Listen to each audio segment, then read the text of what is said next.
hoes just ain't happy, and happy hoes just ain't hating.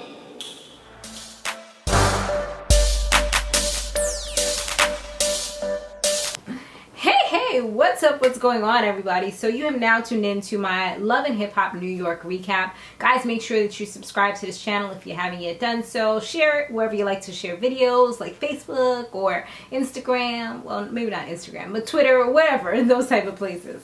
All right, so let's start off talking about where we left off last week, which is when Samantha and Yandy looked like they was about to fight, okay? Because Samantha went ahead and called her the B word, and it kind of, I guess, it set off something inside her head, and she wanted to snatch her up real quick.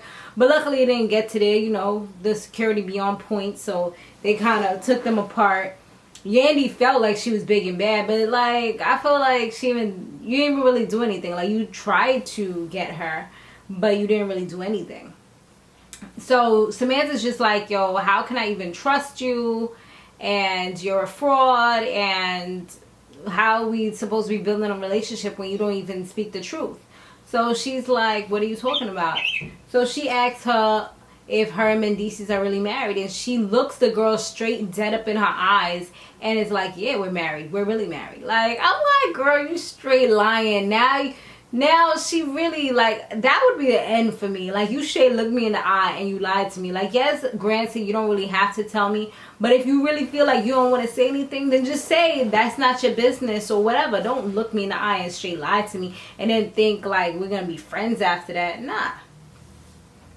So Yandy says that Mendecees, well, first she initially brought up the subject as she wants to throw a party for Mendecees, and Samantha's like, you're not little Mendecees. And she's like, you ain't throwing no party for my son. Then she rephrases it and says, well, actually, it's Mendecees. He wants us to come together to throw a party for little Mendecees, and he'll pay for it.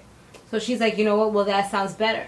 Now that you said it that way, yeah, we can do something like that. So at least they're moving a little forward, right? Hopefully this party doesn't turn out to be any type of disaster, or they start chatting their foolishness while they're supposed to be celebrating the young boy's life. So it looks like Papoose is back on his music. I heard he had some lyrics playing in the background while he was just sitting down waiting for his lady to arrive to the restaurant. So she comes in with this big old box, and it's for him, so he's surprised, like, and he's excited, like, yo, but can I open it now? Like, sometimes you want to make me wait till like months and months ahead so I could open up a gift. So she's like, nah, you can open it up right now. She was really like bright in the face, gleaming, like just like real happy to give him this gift.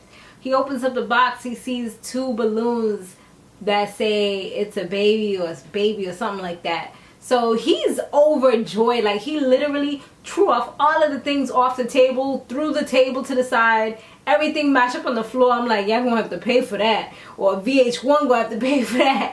But yeah, he gives her a big hug. He's like so happy. Like, you could just see, like, this is everything he's been waiting for. Following that, Kimbella and Yandy, they meet up, and she's stressing over Juelz, that he's working and she wants him to always be up under her. Like, my dude has a studio downstairs. What else can you ask for? I mean, granted, he's not going to be in there all the time because he wants to do his own thing. He probably wants to chill sometimes, you know, get some inspiration from outside of the house or whatever. And she's like just stressing him. Like, she's trying to also stress Yandy out by asking Yandy, oh, what is he doing?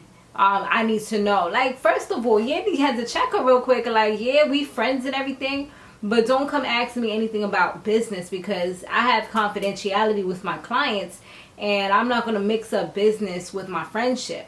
So don't try to make me pick one. And she was saying in the confessional, or whatever it's called, she was saying how Yandy better act like she know what's up and tell her what she wants to hear. And I'm just like, girl, that's not her obligation. At the end of the day, y'all two should be talking, you and him. If that wasn't your friend, how would you find out this information? Like, you know, that's kind of abusing the friendship. That's what I feel. Peter and, well, now he has a new baby called Bronx. This is supposedly going to be the last baby. We shall see, right? Until he freaking knocks up Tara again, because he looked like he trying to get back into her bedroom and her good graces. So yeah, he meets with the creep squad, and he tells them he wants to throw a party for Amina. for Tara, and how he loves her, he wants her back. And they're kind of skeptical as well, because they're just like, are you doing this because you want to get her back for real, or are you doing this because he also mentions that Amina went to LA to do her own thing, or are you doing this because of Amina like leaving? Is that like, I kind of feel like it's his fallback plan. Like, now he don't have nobody, and if he wants to, he could get somebody easily, especially because people know he might have a little money. He probably don't have that much because he got so many kids, and people don't want to have to deal with that. But at the end of the day, he's a celebrity or whatever, so he could get a girl if he really wants to. But he probably trying to not get anybody else knocked up and just kind of keep it where he's comfortable, where he's familiar. I feel like that's what he's trying to do right now. So he's telling them that that's what he wants to do. He wants to like do this for her and just try to get her back. He also mentions that Cisco's gonna be there, and DJ Self is like, nah, chill. Like, he ain't trying to be there because this dude done did too much. He done stopped money from coming into his pockets. He trying to talk to his artists. Like, he's just a corrupt dude, and he's not really effing with him like that.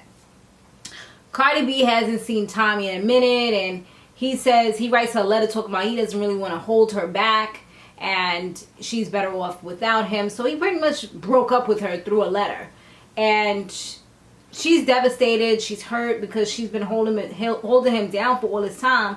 But I feel like that's a good thing that he did at the end of the day, because, regardless to what he does, I feel like once he comes out, everybody's going to say that he's smooching off of her. And he probably realizes that too. Love conquers all, as they say, but I just feel like she's on a whole nother level. And he said that too in the letter, like, they're on two different levels right now. And it's true. Like, he's going to have to come back to society, and she's going to either have to take care of him or try to put him on the show, or, things like that, in order to, or get him a connection or something. It's going to be a lot that she would have to do, but you got to make sure this man is like actually trustworthy now. And so that's her. So yeah, they're pretty much broken up. So she's single. Her sister comes in while she was reading the letter, and she just puts it to flames. Like, she puts, well, not the letter, but a picture of the two of them to flames. Like, literally burns it up. So Tara, she mentions that she wrote a book called Goddess Potential, and it's about, I don't know, I guess being a better person and finding yourself and stuff like that. I feel like she's still not in a position to write stuff, or I feel like she's just trying to find streams of income, like, because it's always good, especially in America, to find multiple streams of income. So I kind of feel like that's more so what she's doing this for, because she tried to be a life coach or a relationship coach. I don't even know what the hell she was doing, or a etiquette coach, something like that. I feel like she's not poised enough. She hasn't really found herself in order to be able to fully and truly help other people to get to their goddess potential, if you want to say that. I feel like she still has a lot of soul searching to do, and I feel like he's kind of pulling her back and making her look bad as well, and making her look kind of like a hypocrite. I don't really fully know what the book is about, but just hearing the title and the little things that she said, that's the way I feel about that. So yeah, he tells her that he loves her, he wants her back, and she's just like, you can't keep on doing this to me. You're making me look stupid. You're making me look like the girl who just keeps on going for the wrong guy. And she's like, she needs to close the door. And he gives her a sob story about the reason why he didn't want to, like, really and fully, like, just tell her everything that was going on is because he didn't want them to be over. And she's like, who are you to decide that? Like, why would you do that to me? Hold on to me. But she's full of crap, because the reason why I say that is because, yeah, he did all these things to you, but you keep on, now you're just playing the victim. Because at the end of the day, you knew homeboy was now married to Amina, that he was with Amina, and you pretty much did the same thing that Amina did to you. And from what Amina has thrown in her face several times, what she did to the girl that was prior to her. So, like, she always try to pretend like she's so poised and graceful, but she's no better than anybody else. And like, you knew that Amina was having a baby, you still, or whatever, she had her issues or whatever, she had an abortion. You knew all these things, and you still decided to have a child with him. So, like, get out of here with that. So yeah, she's like, girl, bye. She's full of crap. Swift and Cardi, they finally see each other after a long time. They've been kind of taking a break from their friendship, and he's feeling her, she's feeling him, so they probably gonna get together. They end up going to her family's house, her family's Sunday dinner or whatever they be having, and I think it was in like a restaurant. And I don't know, I just feel like all of them just want to be on TV, or maybe she wanted them to be on TV, who knows. But I just feel like, do y'all really do this? Like, this girl talk about how she don't have time for anything, but she sound like, oh, we do this all the time type of thing. I don't know. I ain't saying it, but I'm saying it. Anyway, so Yandy talks to Juju about everything that's going on with her, Samantha, Erica, and also what's going on with her and Kimbella. And Juju is like, that's not right. She shouldn't be mixing those two, and she's going to talk to her about it. She also wants the girls to go to Mexico with her. So she's really hoping that they reconcile prior to them all hopefully going on vacation. So Tara looks great for her 40th birthday party, and it was Peter actually that threw it for her, like I mentioned earlier. He does like this big public apology and how much he loves her type of speech. And she looks like she's starting to warm up to him already just because of that. He does it in front of their friends and family. And I don't know. She starts crying because of the things that he said. I mean, it was really heartfelt things that he did say. And most likely, he probably is sad about the things that he's done. But does that mean he won't do it again? It's hard to trust somebody when they show you who they really are. And I think he's shown her who he really is several times. But, yeah, so he does that little public apology. And she says that that's the man that she fell in love with all this time. And, yeah, so he also talks to her brother. And her brother is just like, you're not just hurting her, you're also hurting the kids because they see her crying. They see all the pain and everything else. And he's like, yeah, I'm changing this and that. And he's like, there is a lot of animosity in the family. And he personally does believe in chances, second chances. And he's like, he's ready to see what exactly it is that he's going to do and not just say to make things right. Yandy meets with Juelz to tell him about the whole her and Kimbella situation. And he's like, you know what? Like, he was going hard on her. I'm like, dang, like, this dude don't play. Like, he straight stunned her. He was just like, hey, you could tell, like, I guess because she wants the business and she probably respects him as a man. Like, she ain't really say nothing. He was just like, yo, you gotta show me where the money's at. And she's like, you ain't give me no product. He was just like, I'm not giving you nothing until you show me where these revenue streams are going to come from, because things have changed. It's not the way it used to be. So he wants to know how the money's going to come in before he start putting that work out there, putting out all these albums and things. It's like, what is he going to do all that for? Give it to her and not make any money or profit off of it. Because, music has changed. Times has changed. He was popping back in the days. Dipset and all of them. Harlem, they was popping back in the days. But now it's different. And he's right about that. And he was like, you know what? Don't even worry about the whole Kimbella situation. He got that. He's going to take care of what he got to take care of. So he about to go talk to Kimbella real quick. They probably going to end up being enemies. Her and Kimbella, after they just got into good graces. But yeah, I feel like he straight stunned her. Like, he told her, like, yo, show me where the money's at. That's it. Like, don't talk to me about anything else until you can show me where it's gonna come from. He was like, do something, do one thing, do something. I was like, yo, couldn't be me.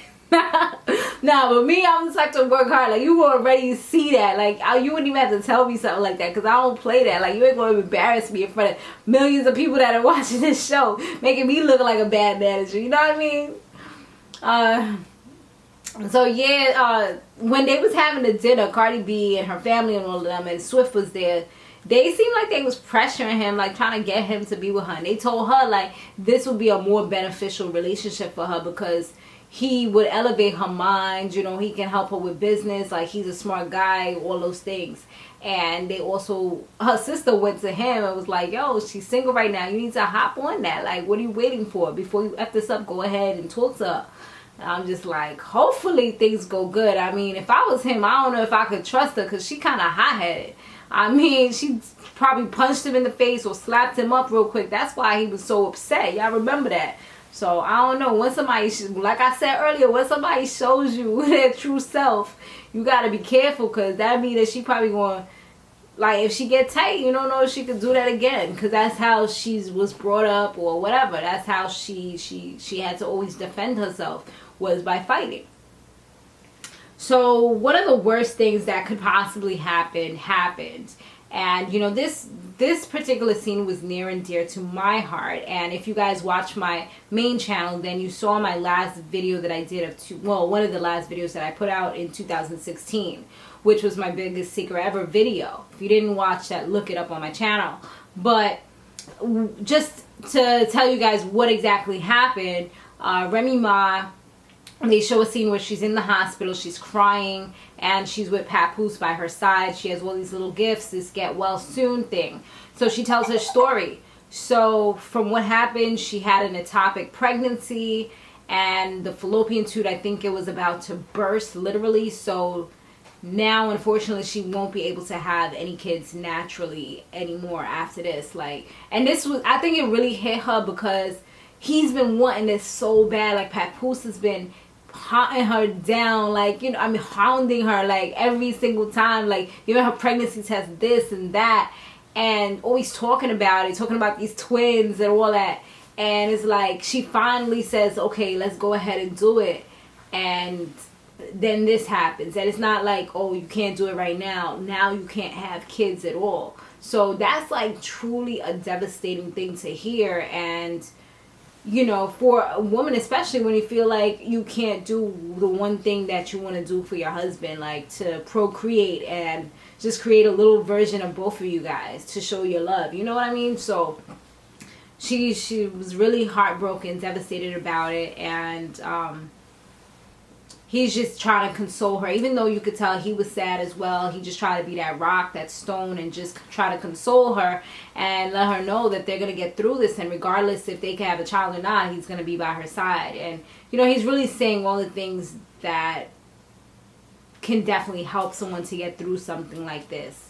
Even though there's no real words, you know, for somebody to lose somebody that was inside of you, at least he's trying to do the best that he can. You know, even though he lost something that he really wanted, and there's might not be no possibility of it ever happening again. But I mean, then again, they have money, so you know, she is a famous rapper, so I'm pretty sure she gets money. So eventually, I mean, this could mean that she can continue to work right now, grind, get that money in, and then they could probably do, like, what is it, IFV or you know, the thing where they put the in vitro stuff. They can do that. They can always be foster parents or things like that. So, you know, there's other options for them out there. But thanks for watching, guys. Be sure to stay fabulous, live free, and soar limitless. I'll see you in the next one. Later.